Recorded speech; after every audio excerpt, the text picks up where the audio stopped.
Sí. Nueva presentación sobre el estudio de autoconocimiento basado en el libro de Tiny. En este caso estamos con el renovación de sí mismo. Vamos a continuar con lo que habíamos visto del capítulo 9 sobre el control, la purificación y la educación de la mente. Tomo lección.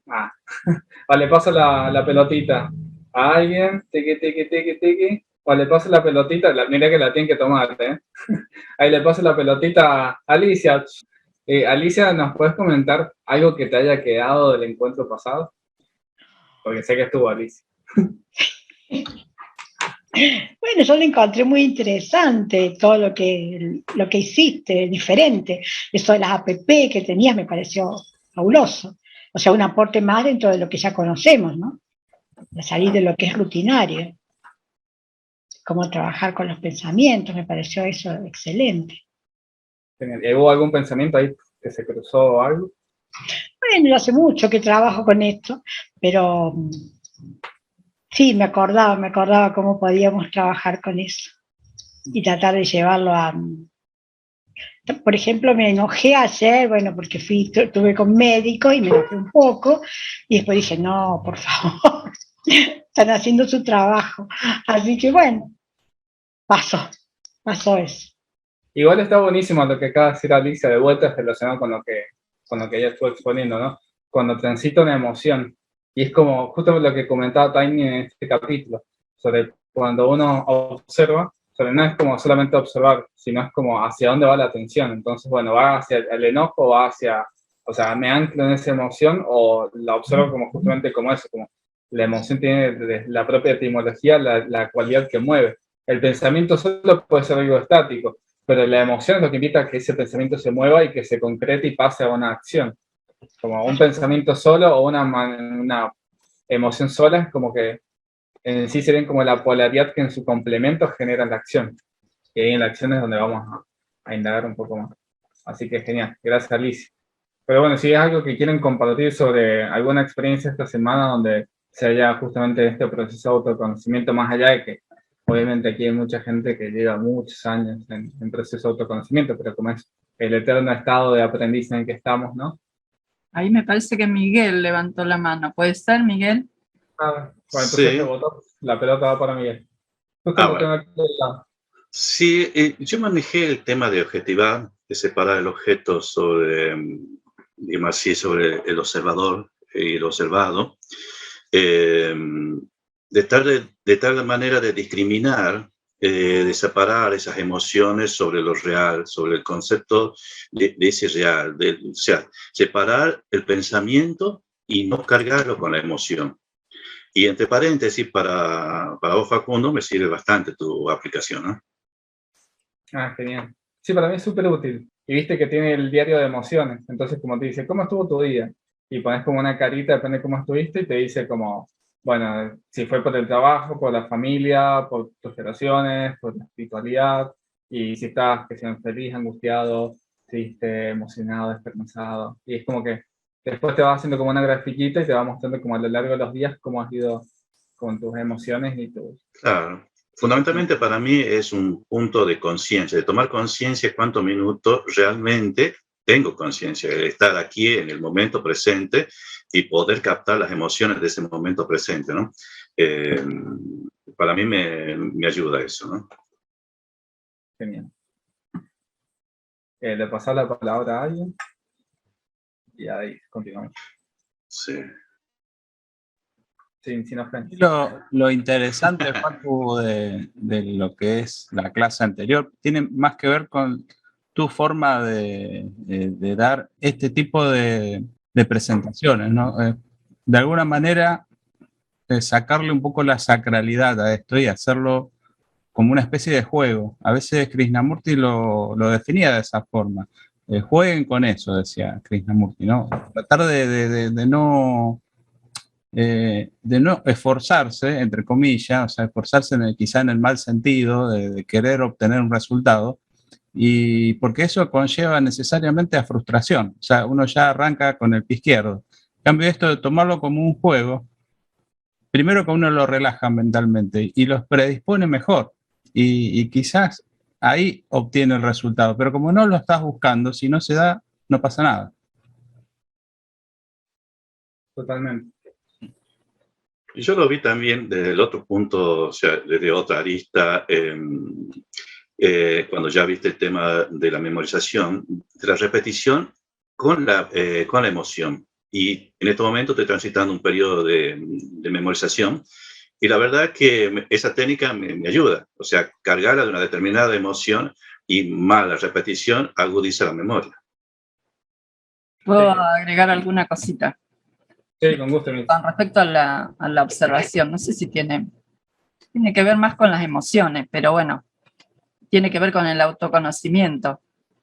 De algo así que me pasó en esta semana, de ver, de darme cuenta de qué es lo que estoy sintiendo. No era una emoción muy buena, digamos, entre comillas, virtuosa. No negarla, no sentirse mal por eso, porque uno no es eso, no es esa emoción, sino entender cómo se da eso y qué pasa, ¿no? Y inclusive escribir, yo me puse a escribir qué es lo que me pasaba, y el escribir es muy interesante porque hace que uno pueda ver más claramente la cosa, por lo menos en una primera instancia. Y además le va bajando los decibeles de a poco. No es que haya podido transformar, pero sí entendía muchas cosas, digamos, alrededor de esas cuestiones. Como que van saliendo entendimientos. Eso es lo que me pasó. Mira, justo que comentás eso, ayer, por esas casualidades, encontré una anotación que había hecho, que era para responderle a alguien hace unos meses, y dije, menos mal que no contesté eso, porque era algo que quería responder, pero lo escribí después, ahora que lo veo, dije, si yo escribía eso, se armaba. Así que fue como algo que lo expresé, y justamente en esto, creo que, no está Pato, pero creo que con Pato lo hablamos una vez, para Patricio, bueno, que también es miembro del equipo. Ahí voy con algo que escribió Patricio, hablando de Patricio. Que justamente cuando uno expresa es cuando uno se puede explayar y mostrar esto de alguna forma, aunque sea por escrito, como escribir o una carta del perdón, escribiéndola justamente una puño y letra, como si la estuviera hablando a esa persona, sobre todo con personas ya sea vivas o que no estén en este plano físico, que por ahí pasa, que hay personas que ya han desencarnado, entonces no está la posibilidad físicamente de hacer eso, pero en un acto sí se puede. Ahora acá, ¿qué decía Patricia? ¿Cómo poder canalizar la ira como emoción para no dañar a alguien? Es bueno sentir la emoción porque estamos expresados nuestros sentimientos, totalmente. Y están saliendo, y están saliendo de nuestro lado oscuro. Sí, yo coincido totalmente en eso. O sea, cuando Buda plantea las 3 joyas, ¿no? Las 3 joyas del budismo, es el Sangha, el Satsang y el Sadhana. El Sadhana es la práctica diaria, por ejemplo, la meditación. El Satsang es la búsqueda de la verdad, el Buda sería la búsqueda de la verdad, y el Sangha o Satsang es la compañía de la verdad.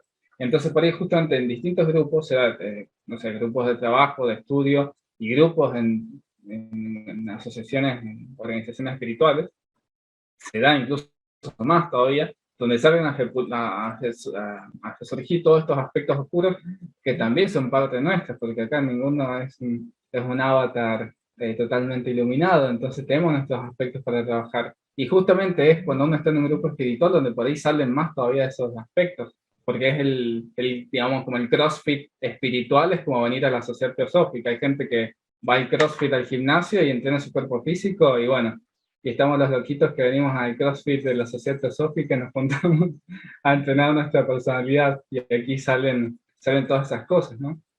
Así que sí, totalmente, para mí, negar jamás, pero sí ver de qué forma transformar. Por ejemplo, la ira, es como, ¿se acuerdan cuando vimos la escala emocional? Que justo, bueno, me tengo que levantar, la tengo acá. La escala emocional, que esto la vimos estaba en un PowerPoint que la pasé en otro encuentro, que es algo que yo utilizo mucho para autoobservar mis emociones, digamos, dónde estoy. Entonces la ira estaba como en el 16, creo. 17. Entonces está en el 17, que no es como la depresión que está en el 22, como el fondo de la escala emocional. Pero la ira tiene algo que es bastante mejor que la depresión, que es una acumulación de energía muy potente. Entonces todo ese fuego se puede utilizar justamente para transmutar y convertir en algo más elevado. Entonces hay una persona que está deprimida ni la levantás de la cama. Pero alguien que está iracundo, si esa energía se canaliza de alguna forma, ya sea por sublimación, por ejemplo, o enfocada en algo, en un valor o en una virtud, entonces por ahí se puede poner a surgir y tomar de otra manera. Entonces, ¿de qué forma? Como un caso muy práctico, una vez que tuve una situación de enojo, me enojé muchísimo. Y después lo que hice fue llegar a casa y tomé el libro, en ese momento estaba estudiando física, me acuerdo que tomé el Fesnik, que es un libro grande de física, y me puse y resumí 3 capítulos enteros y me puse a hacer como un esquema. Entonces todo ese enojo, lo escribí así como, lo transformé en eso. O se pueden escribir, o se ponen a pintar, o a limpiar. Yo no aconsejo tanto porque cuando yo he hecho eso se me han roto cosas, justamente. Que es al punto que quería llegar después. Pero sí, para nada negar eso. Bueno, ahí va. Emil, si ibas a comentar algo. Sí, iba a comentar cómo manejo la ira, por lo menos en las últimas situaciones así que se me dio. No puedo decir aprendí, porque la naturaleza emocional de uno nunca debe decir de esta agua ya no he de beber, como que ya está superado y no. Puede pasar que aparezca en otra circunstancia, otra época de la vida y lo que uno cree que ya superó, bueno, hay que darle otra vuelta de tuerca, hay que darle otra mirada, otro trabajo de nuevo. Pero sí trato de establecer un tiempo para no reaccionar, es decir, no tomar ninguna decisión hasta que no tenga completamente claro qué es lo que está pasando, cómo están involucradas las cuestiones y qué es lo que realmente me está molestando, dando bronca. Entonces, y si es necesario recurrir o charlar con alguien que entienda las cuestiones. Y otra cosa que es hablar conmigo. Y si yo acá tengo la suerte de vivir en un barrio que por ahora hay algunas cuadras que están descampadas. Entonces me camino 3, 4 cuadras a donde está, tengo campo de un lado y del otro, o sea, son 2 manzanas que no hay ninguna construcción. Entonces camino yendo y viniendo ahí y ahí hablo tranquila, nadie me dice esta está loca porque está hablando sola. Y entonces me pregunto y me contesto cosas y trato de indagar qué es lo que está pasando. Y les puedo asegurar que es muy alivianador porque uno se lo cuenta al mejor amigo que uno tiene, que es uno mismo. Porque hay una parte de nosotros mismos que te contesta de una manera que te da más claridad. Vas clarificando. Es casi lo mismo que cuando uno escribe. Va clarificando. Para mí es la técnica. Gracias. Hay algo que comenta Emil también, que se me venía lo de la escala de oro cuando dice la obediencia al maestro, que yo también me quedé con eso, pero hay una, no sé si seguirá en la editorial de la escala de oro la interpretación que hace John Algio, que ahí cuando explicaba la obediencia al maestro, justamente hablaba del maestro interior. Por eso es como digamos, en un estado de conciencia distinto, pasa de ser como egoísmo a un acto de amor propio, el hecho de hablarse a uno mismo. Porque una persona tal vez diría, con otro estado de conciencia, diría, pero qué narcisista esta mujer que se habla ella sola. Pero cuando ya entendemos que no es que se habla ella sola no porque está loca, sino porque en un estado de comunicación incluso con su maestro interior, y lo que se le devela es la voz de su propia conciencia, la voz de su alma, la voz de su interior, su intuición, o como le quieran decir. Entonces, eso es algo distinto. Entonces, el mismo hecho, pero visto de distintos puntos. Por eso se puede decir, como todos vivimos en el mismo planeta, pero no todos vivimos en el mismo mundo, claramente. Rosa tiene la palabra. Hola, buenas tardes, Facu y demás compañeros y compañeras. ¿Se me oye bien? Ok, perfecto. Bueno, quería compartir mi experiencia con la ira. Yo pienso que la ira es una situación interna que puede ir en determinadas épocas de la vida, puede ir como en creciendo ante determinadas situaciones. Y, por ejemplo, típico que en ambientes familiares ocurren como especie de disparadores que automatizan los procesos de ira. ¿Me explico? Sí. Llego a la casa, veo un desorden, ya estoy predispuesta y ¡guau!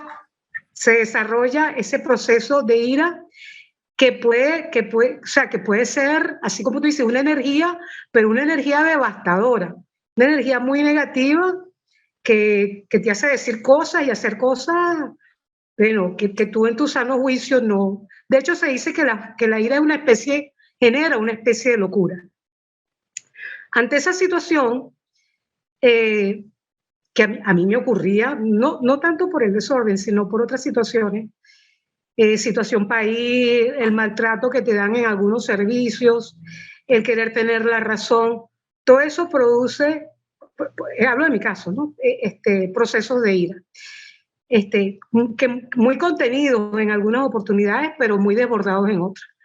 Entonces, ahí donde entra el proceso de observación, de autoobservación, de un profundo deseo de que eso no ocurra, ¿verdad? Y de estar como que preparado previamente o preparada para que cuando ocurra la cercanía a una especie de esos disparadores, como que repensar la situación, tomar aire, contar 10 días para atrás, pero no permitir que el proceso se desborde, porque se hace incontenible, se puede hacer incontenible. Claro que cada personalidad es distinta, ¿no? Cada persona reacciona de manera distinta y tiene disparadores distintos.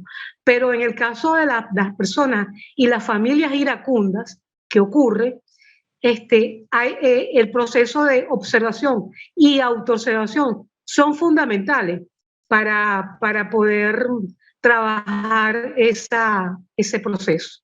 Es lo que quería compartir. Gracias. Excelente. Gracias, Rosa, porque justo me diste pie para lo que iba a comentar ahora que seguía.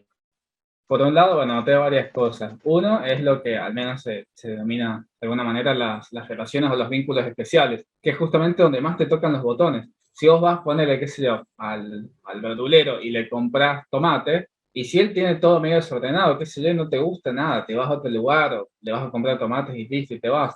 Ahora, si es la habitación de tu hijo o tu esposo o quien sea que te deja toda la casa hecha un desastre, entonces como que, oye, te va a molestar, pero porque son los vínculos especiales, y ahí es donde está como el entrenamiento, que es a lo que vamos en todo este proceso del autoconocimiento. El entrenamiento, esta especie de, como decía, el CrossFit espiritual al que venimos aquí los martes a las 7, es justamente para tomar esto, para decir como, podemos leer un montón sobre la paciencia y sobre cómo hacer el tema con la ira, y después termina esta conferencia y en 1 hora y media viene tu esposo, tus hijos, quien sea, dejan la taza sucia todo ahí, y te volviste loca y empezaste a gritar. Entonces, sí, bueno, ¿y dónde quedó eso? Y es donde vamos con la práctica. Lo que quería ir con esto, por un lado, observar los vínculos especiales, que son los que te muestran justamente estos aspectos en uno. Ahí voy finiquitando. Por otro lado, los disparadores, que tienen que ver con esto de los botones, ¿no? Es como, si yo sé que a Rosa siempre le va a molestar el desorden, tiene un botón que dice desorden y cada vez que le toca ese botón se enoja. Entonces, como bueno, como una especie de maquinita con latas expendedoras, ¿no? Entonces yo le toco el botón de desorden, le sale una latita de enojo, le toco el botón de qué linda que está, y le sale una latita de me pongo feliz, por ejemplo. Entonces, como podemos hacer más que una maquinita con botones y siendo expendedores de emociones o de reacciones, justamente, sino trabajando justamente en este principio de la causa y el efecto. Entonces, cambiando nuestra reacción ante una misma causa, es como cambiamos ese efecto. Y ahí es donde está lo que decías de la ira, que vienen esto, ponerle lo de querer tener la razón y demás, y sobre cómo es lo que les decía, cuando uno está enojado, yo lo hablo por experiencia propia, a veces enojado he dicho y he hecho cosas, la que después me he arrepentido muchísimo. Entonces, cuando tener en cuenta eso. Emi, ¿si vas a decir algo? Martín. Yo, Facu, Martín. con respecto a la ira específicamente, y viéndolo desde el punto de vista psicológico, me acordé de algo que me parece interesante compartir. Lo contrario a reaccionar con ira es reaccionar con tristeza. ¿Por qué? La tristeza es ante un obstáculo que yo no puedo vencer o que intenté vencer y no tengo las fuerzas suficientes para, siento que no tengo la fuerza suficiente como para vencerlo, eso me genera tristeza, ¿no? Uno se deprime, se vuelve para atrás, digamos, no vuelve a intentarlo. En cambio, la ira es todo lo contrario. Junta toda esa energía que vos decías y va contra el obstáculo a romperlo. Pero por otro lado, también la ira reacciona, y esto como para juntar las dos cosas, porque las dos cosas funcionan. También la ira reacciona a partir del miedo. O sea, como ese instinto que uno tiene de ataque-huida, desde el punto de vista del cerebro instintivo, la parte instintiva es, ante una amenaza, ataco o me voy, ¿no? Entonces, también desde ese punto de vista, el miedo produce ira. Es algo que a veces mucha gente no lo relaciona. Lo que pasa es que normalmente no manejamos esa cantidad de energía. Hay muchas personas que se acostumbran a resolver todo con ira, porque la persona tiene como un hábito y aunque no le funcione lo sigue usando igual. Es de alguna forma ese aprendizaje que ha hecho de cómo resolver sus problemas, sus conflictos o cómo sortear obstáculos, ¿no? Cómo tratar de abrirse camino, digamos. Si siempre la única herramienta que tiene es la ira, siempre van a ir con ira. Pero yo creo que hay que aprender a usar otras herramientas, ¿no? Empezar a trabajar desde otro lugar, no combatir la ira, sino generarse nuevas herramientas y que uno vea positivamente que son efectivas. ¿Puedo agregar algo? Sí. Yo diría que uno tiene que intentar controlar un poco la ira, porque me ha pasado lo que, como buenos leoninos, Pacu, esto de que te desborda y después te arrepentís de lo que has hecho. A mí me parece que a veces la ira podría tener que ver con no aceptar determinadas condiciones que se presentan. Pero en el camino uno tiene que aceptar y después ver cómo actúa o cómo enfrenta esa situación que a uno no le gusta. Esa situación o lo que hace otra persona que me desordena, por ejemplo, me deja todo desordenado. Y otra cosa es que uno, si uno en la medida que trabaja en la meditación, en la autoobservación, se empieza a dar cuenta de cómo suceden las emociones dentro de uno, y tiene claridad de lo que le está pasando, o mediana claridad, lo puede decirle al otro. Porque muchas veces en la interrelación de la familia ocultamos lo que sentimos y sale la ira. Pero a lo mejor hay todo un recorrido de otras cosas, sentimientos de frustración, cosas que uno no las pudo ver y sale así como de última. Entonces, poder leernos, poder ir mirando, clarificando y después poder charlar. Es más, también uno a veces tiene estados donde dice, me siento enojado y no sé por qué, pero también entonces poder decirle al otro, miren, me está pasando esto, que el otro sepa que si de pronto te contesté mal, no es contra vos, sino que me está pasando esto. Y entonces uno evita que el otro caiga en la ira. Lo que dice Annie Besant, que ella siempre aconseja que cuando uno tiene una cualidad de la cual se quiere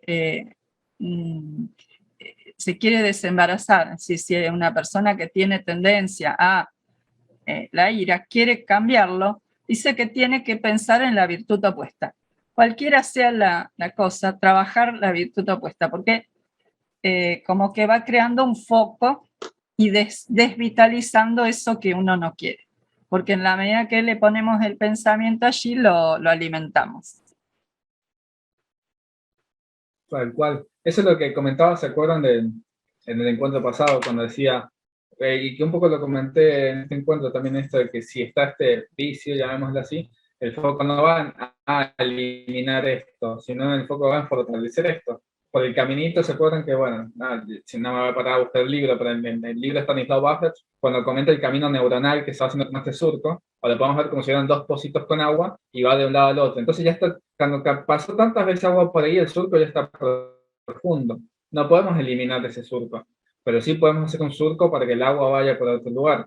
Entonces va a ser una vez y le va a costar, 2 veces y va a costar, pero mientras más hagamos el surco por otro lugar, va a llegar un punto en que el agua, o la energía del cerebro, va a preferir ir por este otro lugar que por esta vía. Pero es un trabajo de hollar, digamos, el sendero por el lado de la virtud y no del vicio, digamos, tal vez que ya está más anclado. Y acá es donde viene esto de, resumiendo un poco lo que comentaba también, muy importante lo que decía Martín también de la emoción oculta y la emoción social. Porque a veces la emoción social o la emoción pública es la ira, pero en realidad la emoción oculta, lo que hay detrás de eso, de vuelta yendo a causa y efecto, es otra cosa, que puede ser asco, que puede ser rechazo, que puede ser tristeza incluso, o puede haber un montón de otras cosas, pero lo que se expresa públicamente es la ira, pero en realidad hay otra cosa. Y aquí es donde vienen los recursos, donde, por ejemplo, uno puede poner límite, donde uno puede blanquear la situación, blanquear como lo que decía a mí, dice, mira, la verdad que me ha pasado esto y esto, no lo tomes personal, pero hoy estoy así. Entonces, como uno ya dice, mira, el león está con los dientitos afuera, así que no se acerquen. Entonces, y bueno, y uno de alguna forma gestionar, pero como que ya están notificados, digamos, sí. Pero en esto también el hecho de poner límites, y también lo hablo por autoreferencia, en el caso cuando no voy a decir palabras grotescas, cuando he dejado que me tomen el pelo, digámoslo así, para no decirlo con otras palabras un poco más argentinas, y que ha pasado como una vez, 2 veces, 3 veces. Entonces cuando decís, bueno, de tantas veces que una es bueno, por decirlo de alguna forma un poco más polite, después terminás diciendo como, bueno, ya, como cuando siempre se acostumbra que eso es como algo bueno, cuando una vez decís que no, es como que, ¿qué pasó acá?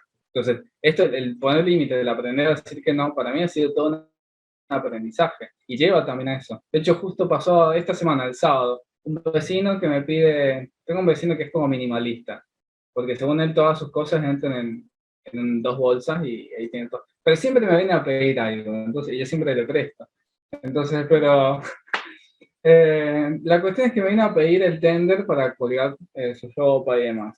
Pero le digo, y una de eso sí se lo presté. Después me pidió me pidió otras cosas, no era tanto el caso. Pero la cuestión es que a mí me molestaba porque él fuma muchísimo y siempre incluso tiene como mucho la cigarrillo y a mí no me gusta. Entonces le dije, no, mira, sabes que no te quiero prestar esto. Y fue, ojo, me costó, pero por adentro me hacía así. Y por afuera estaba estoico. Y dice, pero ¿por qué no? Pero mira, la verdad que vos fumás un montón y siempre dejás botar el cigarrillo en las cosas y eso a mí no me gusta. Y se miró con una cara y dijo, bueno, está bien, ya lo voy a resolver. Y después lo resolvió, buscó esas cosas por otro lugar. No es que soy el único que tiene cosas en el mundo.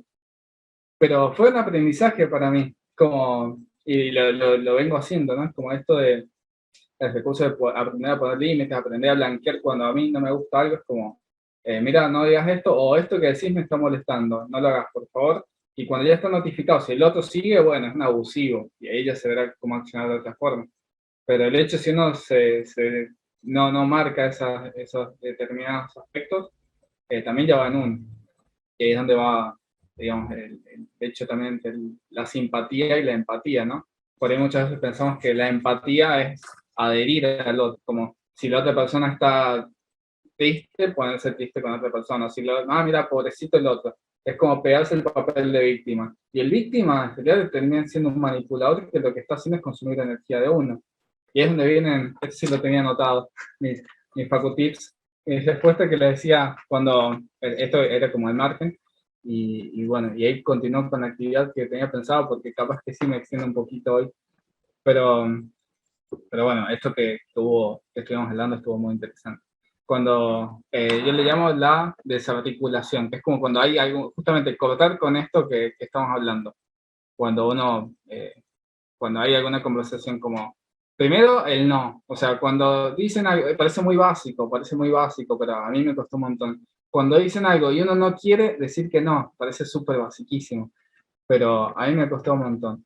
Después esto que, si se acuerdan de lo que comentaba del encuentro anterior, que hay alguien que viene con, no sé, un montón de quejas o un montón de comentarios, o que viste que pasó tal cosa, o no viste que las noticias, que esto, que aquello, como la otra vez, y me quedo así como callado. Después la otra vez, mira vos, o qué loco, che.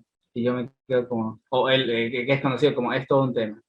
El ajá, y después lo otro es silencio directamente, y también decidir no hablar y dejar que la otra persona simplemente se exprese y diga lo que quiere decir, porque por ahí la otra persona se quiere expresar lo que siente, pero no es necesario que se cargue de las cosas de los demás. Después, bueno, otra forma es sonreír directamente y dar amor si es necesario. Después, y la otra es, bueno, si te queda bien, y bueno.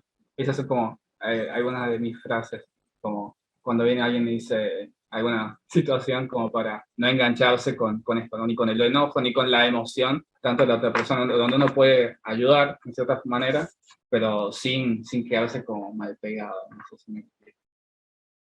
Bien, ahora vamos con la tarea práctica. Bueno, primero, justamente teniendo en cuenta esto del principio de correspondencia, y que justamente estamos hablando de la dieta, de la limpieza mental, hay algo que es externo, pero nos puede decir un montón sobre cómo está nuestra mente en este momento. Y tiene que ver con el espacio que habitamos.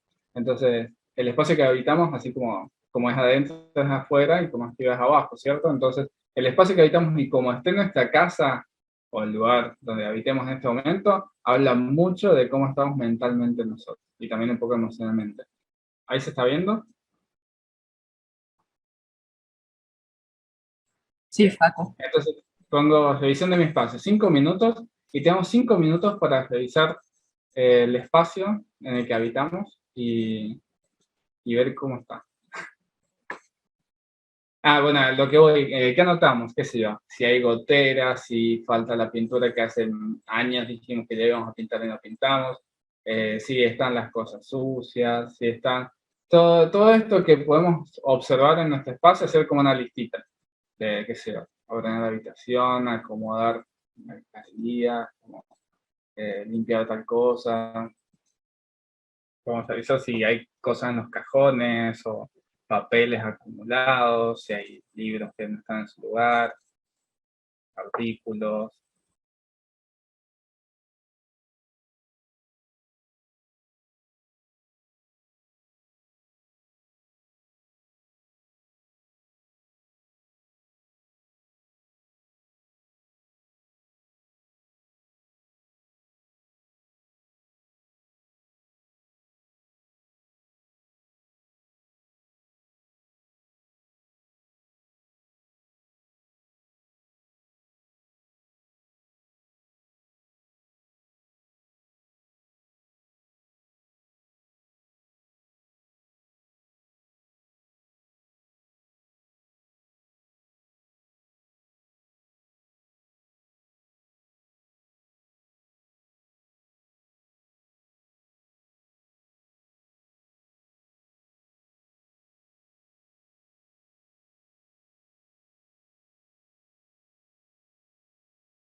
Muy bien.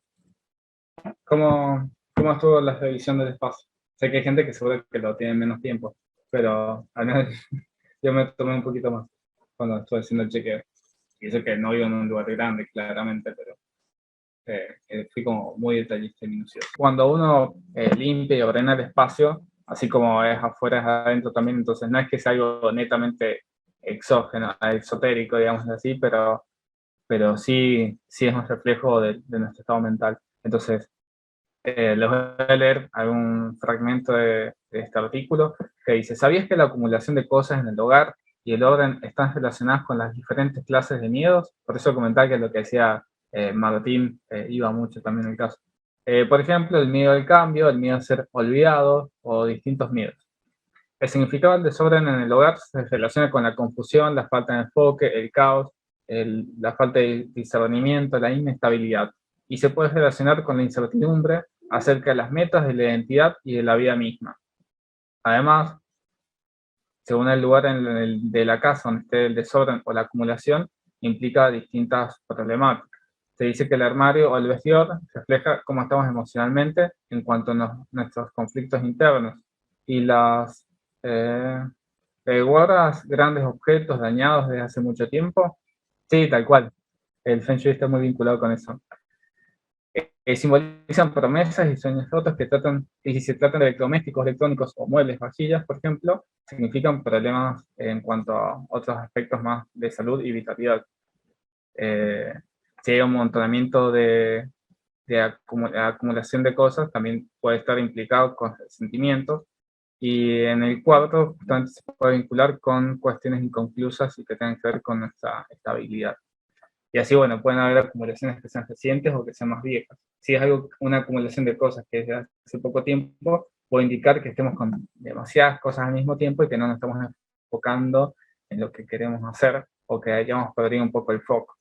Y si este desorden incluye que haya un montón de ropa apilada, que hayan, no sé, juguetes y distintos artículos tirados por ahí, implica justamente que no estamos dedicando demasiado tiempo a nuestro desenvolvimiento en el hogar. Entonces la manera frenética en la que vivimos puede crear este tipo de desorden y casi todos lo dejamos en cualquier lugar.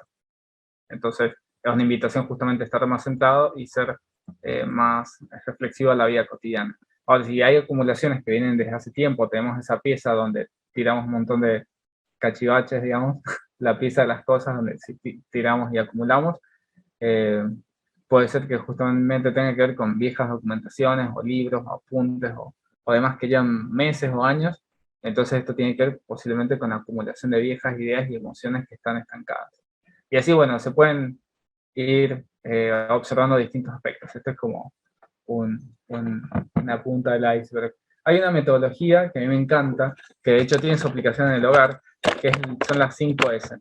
Las 5S es una metodología donde es en japonés, que es Seiri, Seiku y Seitsu, que tiene que ver con orden, organización y limpieza. Son las primeras tres. De hecho, se dice que si una empresa o una casa tiene esas tres primeras S, lo demás va de una. Y después viene justamente generar el hábito y la disciplina. Sé que parece... ¿Quién iba a pensar que, digamos, en una clase de limpieza mental hablamos de limpiar la casa? Pero para mí es como que refleja un montón eso. Y entonces, 5S. Sí, totalmente, totalmente. Bueno, a mí me encanta el Feng Shui también. pero como decía, el Feng Shui al fin y al cabo es como algo netamente práctico y es como sentido común en los distintos aspectos que vemos. Entonces, algo que me gusta bastante es el libro de Mary Kondo, que después yo vi la serie cuando salió en Netflix. De hecho, la segunda temporada nunca la vi porque la primera temporada ya no me gustó. Lo vi casi como un reality show, pero más que demostración, pero se pueden ver distintos principios de cómo reflejar la casa. De hecho, sí tomo eso desde incluso, así como le hablamos a nuestro cuerpo físico, al elemental de nuestro cuerpo, bueno, hagamos de cuenta como el elemental de la casa donde habitamos. Entonces, cómo tratamos a nuestra casa, a nuestro hogar, justamente tiene que ver también mucho con nosotros mismos. Y como decía, también con el pensamiento. Entonces, hay algo que tiene que ver con la limpieza y justamente de la mente, que es una herramienta bastante antigua, que tiene que ver con los mantras. Por eso es donde estaba lo que comentaba de los instrumentos musicales. Entonces, los mantras tienen que ver con, de hecho, ¿alguien sabe lo que significa mantra? Bueno, ahí lo comento también. Canto, una oración. Sí, justamente mantra es una frase, un canto, una oración que se repite muchas veces. Viene de man, que significa mente, y tra, que significa limpieza, que tiene que ver justamente con el capítulo 9 del libro de Tiny, la renovación de sí mismo. Entonces, como uno, no sé, de cada quien, ¿no? Hay gente que limpia 2 veces a la semana, o los sábados son el día donde se barren todos los pisos y demás, pero uno cada tanto limpia, acostumbrado a limpiar nuestra casa, nuestra habitación y demás, pero también es como decir, bueno, cada cuánto limpiamos nuestra mente, que es lo que podemos ver como justamente este capítulo, que la meditación, y otra herramienta tiene que ver con los mantras. Como decía, mente te da limpieza, entonces la idea del mantra es que justamente induzca al estado de meditación a través de la limpieza de la mente. Entonces, bueno, como les decía, induce a eso justamente. Entonces, bueno, lo que decía son los mantras que tienen que ver con el aspecto de la limpieza de la mente. Y no interesa si cantan bien, si cantan mal, ni qué tan afinaditos estamos, además, sino lo principal es la intención. Entonces, con la intención vamos a cantar. Yo lo que le voy a escribir, sí, el nombre, porque es básicamente como una frase que se repite un montón de veces, durante más o menos 3 minutos. Entonces, el primer mantra es Om Namah Shivaya. Entonces, ¿qué significa Om Namah Shivaya? Om Namah Shivaya se puede tener en cuenta como saludo a Shiva, pero Shiva, así es una representación de la esencia que está en todo en el universo, que representa justamente, si no tomara como la Trinidad, Brahma, Vishnu y Shiva. Shiva es el que viene a destruir todo, a limpiar, para hacer nuevamente la creación por Brahma. Después, y Vishnu que sostiene la creación. Entonces, como decía, todo esto no tiene que ver con aspectos religiosos, sino con aspecto arquetípico de algo que está en una trinidad que está en todas las religiones y que está presente en el universo mismo, el aspecto de la creación, la mantención y la administración de algo y la destrucción para que se vuelva a crear algo distinto. Si lo vemos en cada uno de los aspectos, por un lado Om representa el sonido primordial, el mantra que representa justamente la verdad suprema e inmutable, donde viene Brahma, y hace justamente alusión a la creación divina y a toda la expansión que proviene de la verdad absoluta, que es justamente el lema de la sociedad teosófica, ¿cierto? Como no hay religión más elevada que la verdad.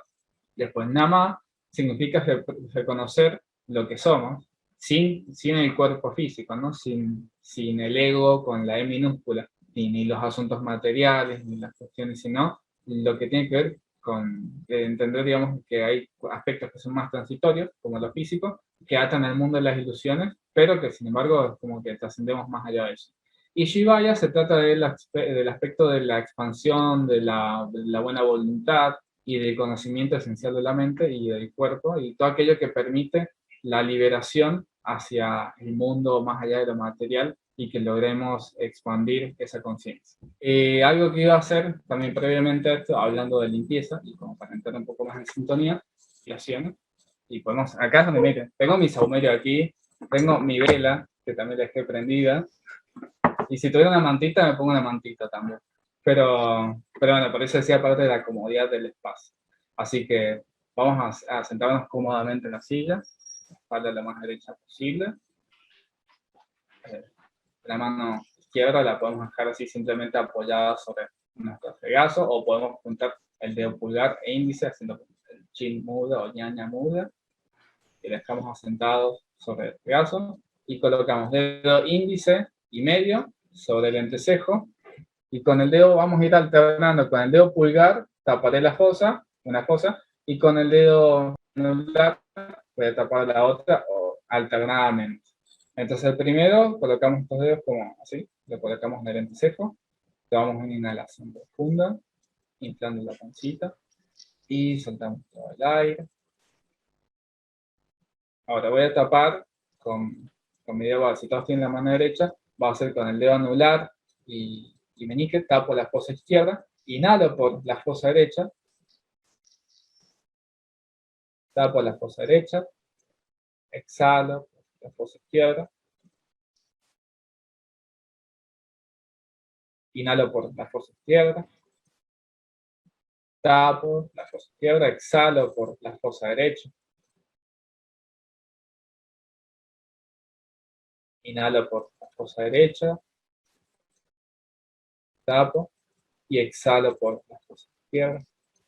Y así continúo de forma alternada, inhalando por una fosa, exhalando por la otra, tapando. Este es un pranayama que se llama Nadi Sodhana y tiene que ver justamente con entrenar la respiración por ambas fosas para equilibrar nuestra mente y nuestros pensamientos.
Les comento el siguiente mantra, es Narayan.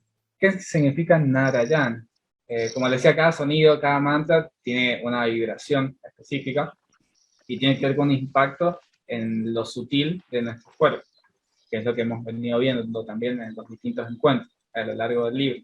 Entonces el mantra, como les decía, el sonido Narayana tiene que ver con la divinidad que está omnipotente y omnipresente.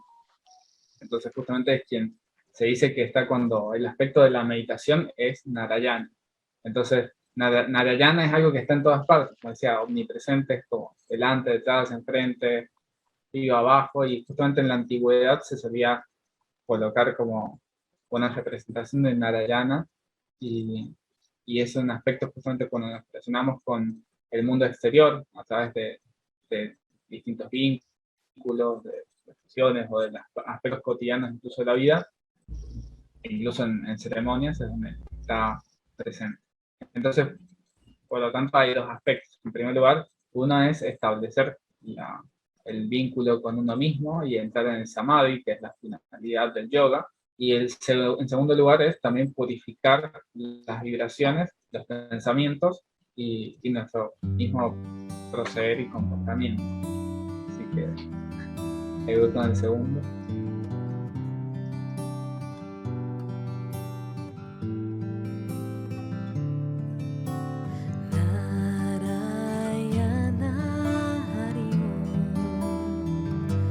Satyanarayana Hari Om. Narayana Hari Om. Satyanarayana Hari Om. Govinda Krishna Hari Om. Gopala Krishna Hari Om. Govinda Krishna Hari Om. Gopala Krishna Hari Om. Narayana Hari Om. Satyanarayana Hari Om. Narayana Hari Om. Satyanarayana Hari Om. Govinda Krishna Hari Om. Gopala Krishna Hari Om. Govinda Krishna Hari Om. Gopala Krishna Hari Om. Narayana Hari Om. Satyanarayana Hari Om. Narayana Hari Om. Satyanarayana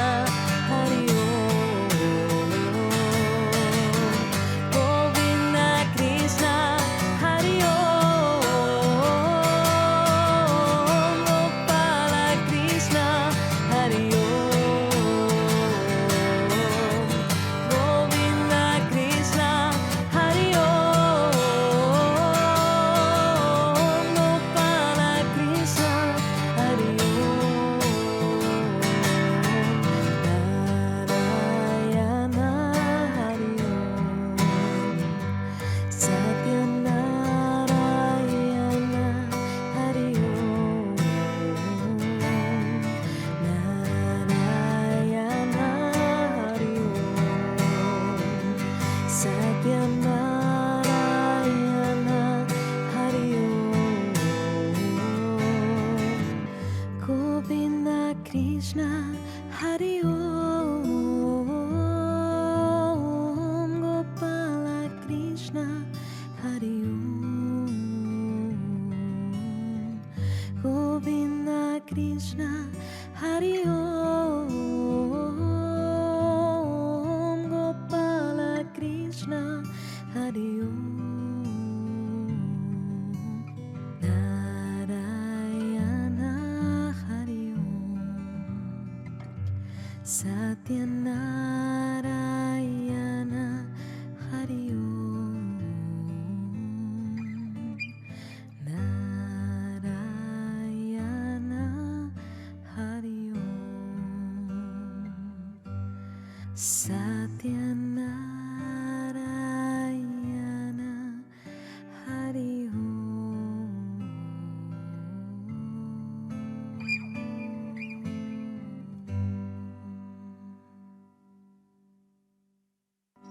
Hasta ahí llegamos.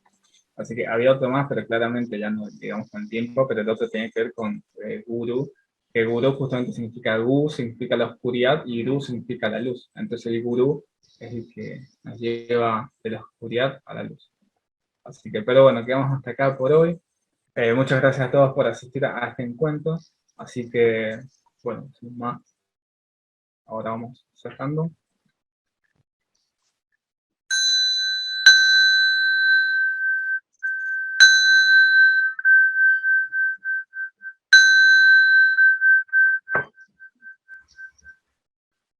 O vida oculta que vibras en cada átomo, o luz oculta que brillas en cada criatura, o amor oculto que todo lo abarcas en la unidad.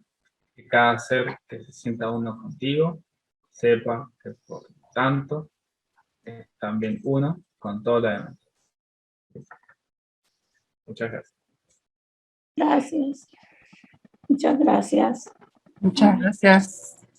Facundo. Parecen como limpieza, bueno, pueden escuchar mantras, aunque no lo canten tanto tal vez, pero como escuchar mantras como que ayuda también a limpiar la mente.